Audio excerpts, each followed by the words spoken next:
Graça e paz. Eu sou o pastor José Henrique e aqui, na Escola Dominical da Igreja Presbiteriana de Nova Aurora, estamos estudando a revista Palavra Viva, editora Cultura Cristã. Tema trimestral: o Reino, a Aliança e o Mediador. Lição de número 11. O Ministério Profético de Cristo, modelo para a Igreja. Texto básico, Deuteronômio 18, 15 a 22. O Senhor, teu Deus, te suscitará um profeta do meio de ti, de teus irmãos, semelhante a mim. A ele ouvirás. Segundo tudo que pediste ao Senhor teu Deus em Horebe, quando reunido o povo, não ouvireis mais a voz do Senhor, meu Deus, nem mais verei este grande fogo, para que não morra. Então o Senhor me disse: falaram bem aquilo que disseram.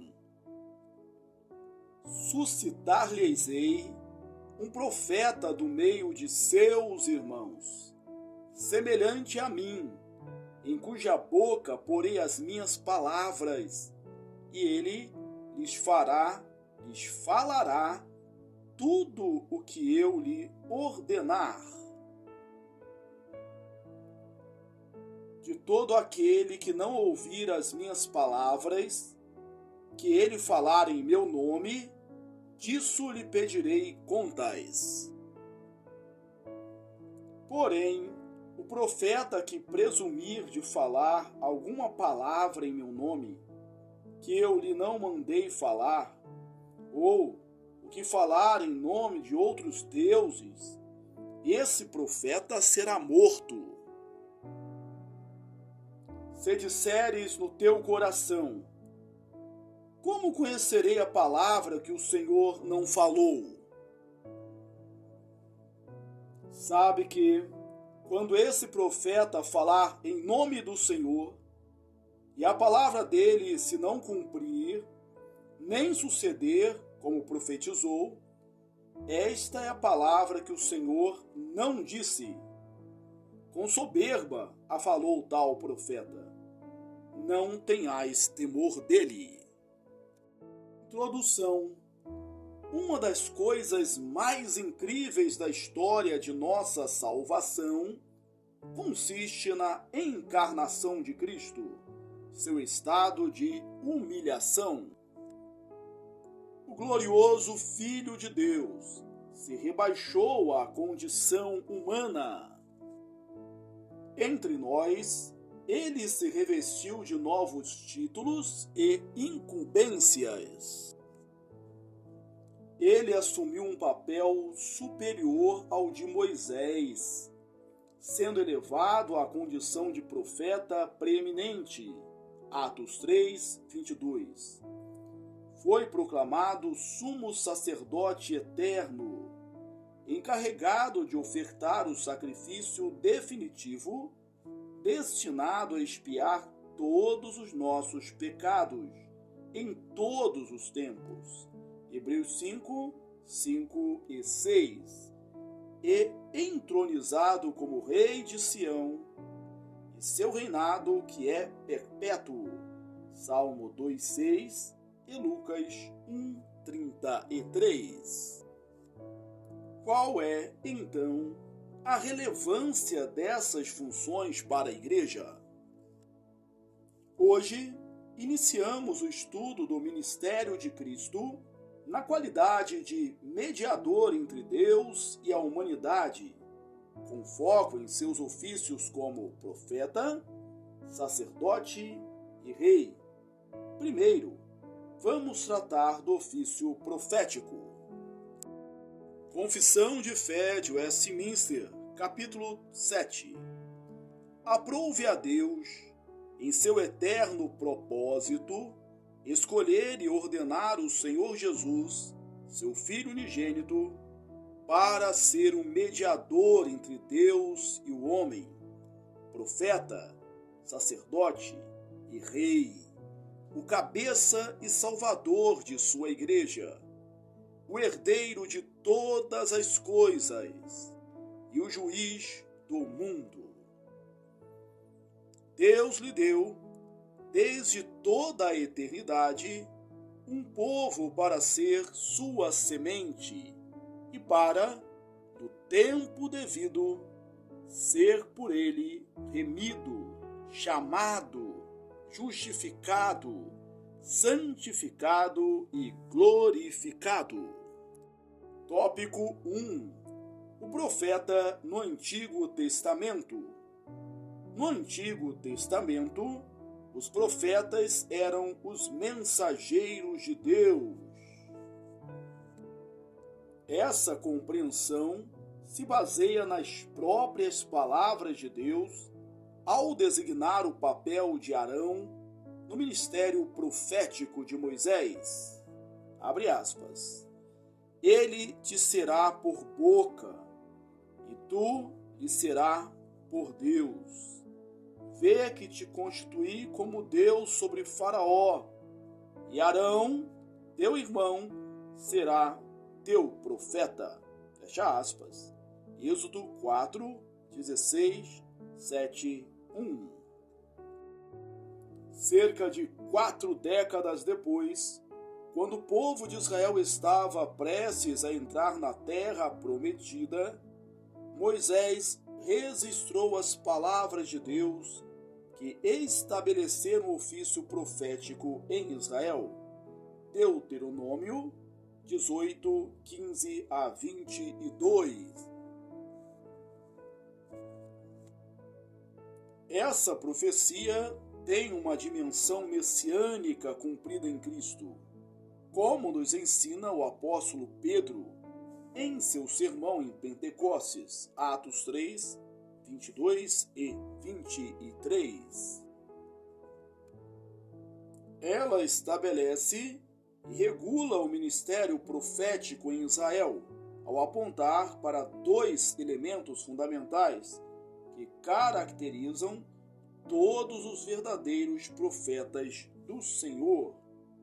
Letra A. As palavras do profeta são palavras de Deus. Versículo 18. O profeta é aquele que anuncia não suas próprias palavras, mas as palavras de Deus. Ele não cria a mensagem e não tem o poder de alterá-la de acordo com suas preferências e crenças. A Escritura registra casos em que profetas legítimos, como Isaías e Jeremias, tiveram que proclamar mensagens impopulares que certamente não desejavam comunicar. Isaías 6, 9 a 12 e Jeremias 1, 9 a 19. O profeta não anuncia a mensagem que gostaria de proclamar, mas aquela que lhe é dada por Deus, em cujo nome ele fala. B. As palavras do profeta são autoritativas. Versículo 19. No versículo 19, Deus afirma que disciplinará aqueles que se recusarem a ouvir a palavra do profeta. Isso ocorre porque a palavra do profeta emana diretamente de Deus e, portanto, possui a autoridade divina. Isso não significa que o profeta seja divino. O que é divina é a mensagem que ele proclama. C. Profetas no Novo Testamento. No Novo Testamento também encontramos profetas. Ágabo, sob a inspiração do Espírito Santo, previu uma grande fome e mais tarde antecipou a prisão de Paulo em Jerusalém. Atos 11, 27 a 28, 21, 9 a 14. Barnabé, Simeão, Lúcio, Manaém e Saulo são mencionados como profetas e mestres. Atos 13, 1. Judas e Silas consolaram e fortaleceram os irmãos. Atos 15, 32. Além disso, Filipe tinha 4 filhas que profetizavam. Atos 21, 8 e 9. No entanto, após o período apostólico e o fechamento do cânon bíblico, esse tipo de profecia não mais existe na Igreja de Cristo. Atualmente, o ministério profético de Cristo é exercido por meio dos pregadores da Escritura. O Novo Testamento apresenta um grupo especialmente designado por Jesus para proclamar a palavra de Deus, os apóstolos. Jesus, ressurreto, ordenou a seus discípulos que pregassem o Evangelho. Marcos 16, 14 a 18. Isso confere ao ensino apostólico a mesma legitimidade que o ministério dos profetas do Antigo Testamento. Seu ensino não provém de suas próprias ideias, mas daquele que os enviou e em cujo nome eles ministram.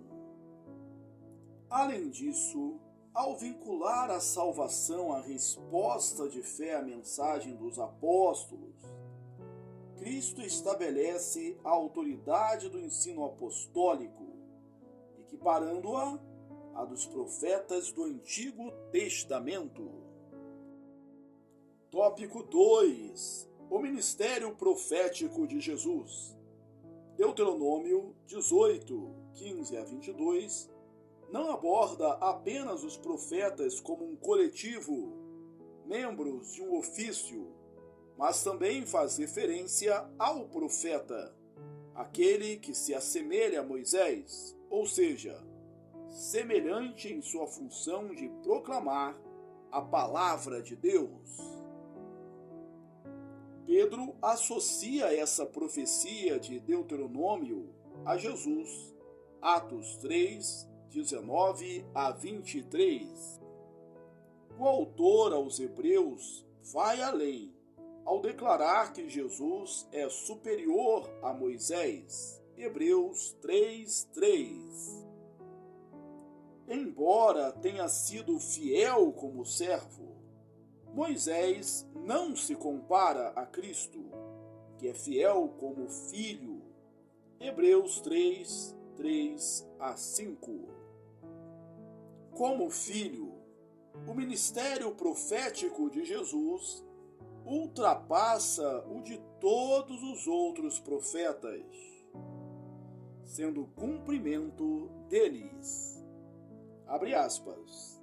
Havendo Deus, outrora, falado muitas vezes e de muitas maneiras aos pais pelos profetas, nesses últimos dias nos falou pelo Filho.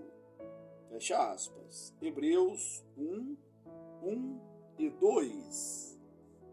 Contudo, o reconhecimento de Jesus como profeta não se limitou aos apóstolos e àqueles próximos a eles.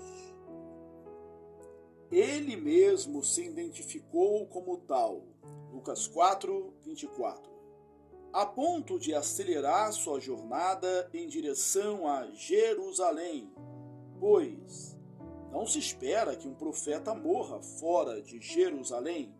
Lucas 13, 22 e 33. Além disso, Cristo afirmou categoricamente que sua mensagem provém do Pai. O meu ensino não é meu, e sim daquele que me enviou. A palavra que estáis ouvindo não é minha, mas do Pai que me enviou. João 7,16 e João 14:24. Isso cumpre o primeiro critério do verdadeiro profeta, conforme descrito em Deuteronômio 18. Jesus também se apresenta como mediador das palavras autoritativas de Deus. Ouvir a sua mensagem conduz à vida. Quem ouve a minha palavra e crê naquele que me enviou, tem a vida eterna. Não entra em juízo, mas passou da morte para a vida. Os mortos ouvirão a voz do Filho de Deus, e os que a ouvirem viverão. João 5:24 e 25. O profeta prometido por Deus, por meio de Moisés, falaria em nome de Deus, ou seja, em nome do Senhor. Deuteronômios 18:19. Jesus afirmou: não procuro a minha própria vontade, e sim a daquele que me enviou. Eu vim em nome de meu Pai. João 5:30 e 43. Assim, ele cumpriu o segundo critério do verdadeiro profeta, conforme descrito em Deuteronômio 18. É importante salientar que a mediação das palavras de Deus feita por Jesus alcançou um nível único, uma vez que os demais profetas, como Moisés, eram servos, enquanto ele é o Filho. No entanto, há mais dois aspectos que evidenciam a exclusividade da mediação de Jesus. Além de ser o profeta, ele também é a mensagem. Enquanto os profetas anunciavam o Messias vindouro, Jesus proclamava a si mesmo e sua relação com o Pai. 2. Jesus é o Verbo de Deus. Apocalipse 19:13. Os profetas começavam suas mensagens dizendo: veio a mim a palavra do Senhor. Jesus é a palavra de Deus, o Verbo de Deus. João 1:1. A expressão direta do Pai. Tudo isso estabelece que Jesus é de fato o profeta semelhante a Moisés, mas superior. Tópico 3.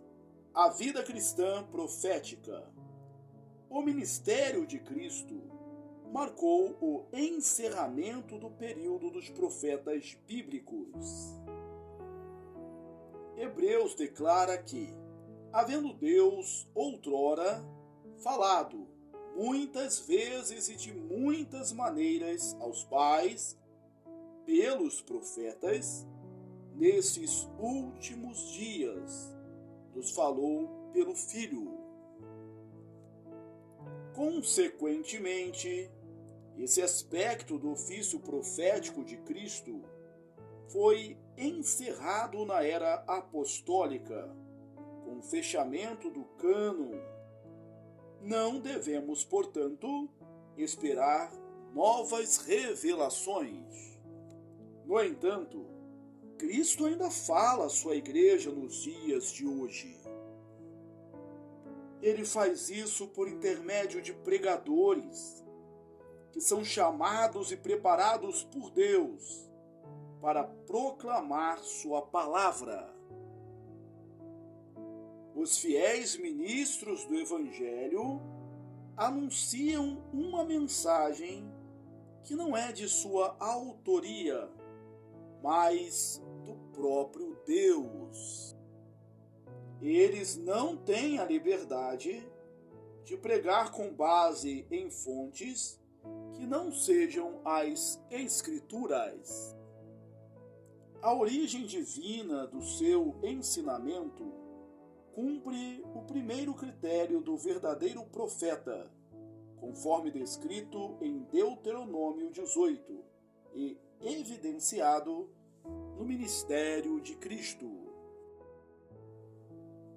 Além disso, a autoridade dos pregadores do Evangelho não é derivada de sua retórica, conhecimento ou proficiência em assuntos teológicos, mas de sua comissão divina de serem enviados em nome de Deus.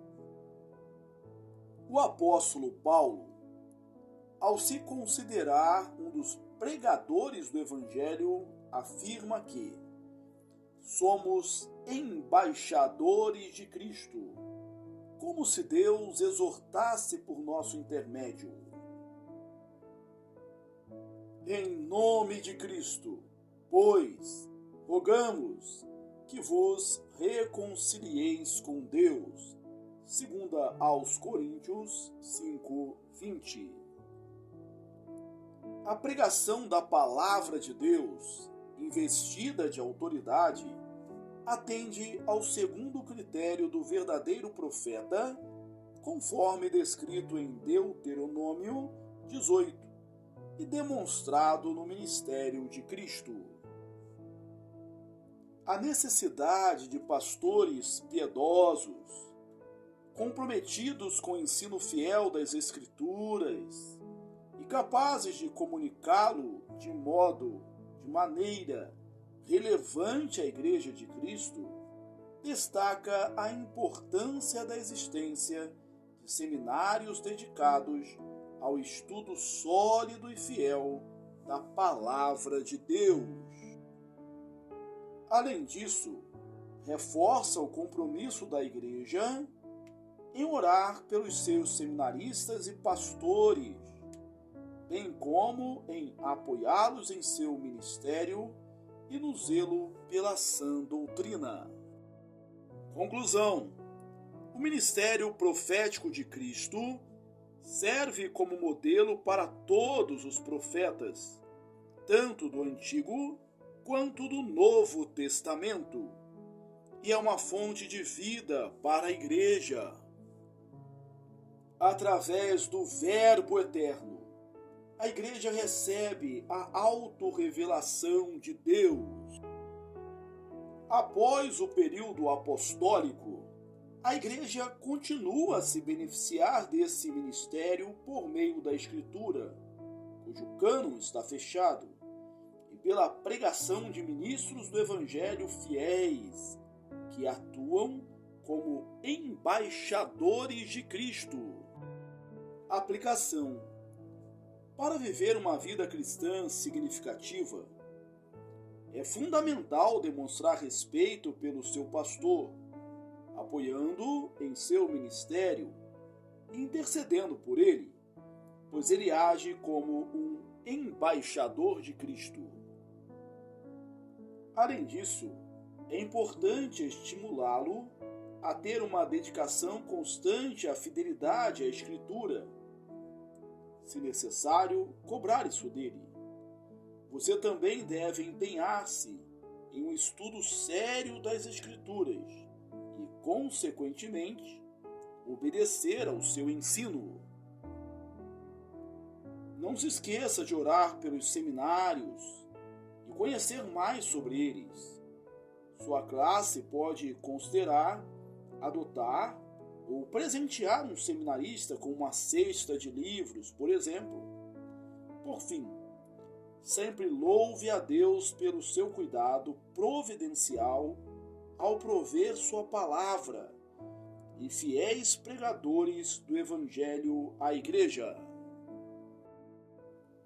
Concluímos a leitura da lição número 11, o Ministério Profético de Cristo, modelo para a Igreja.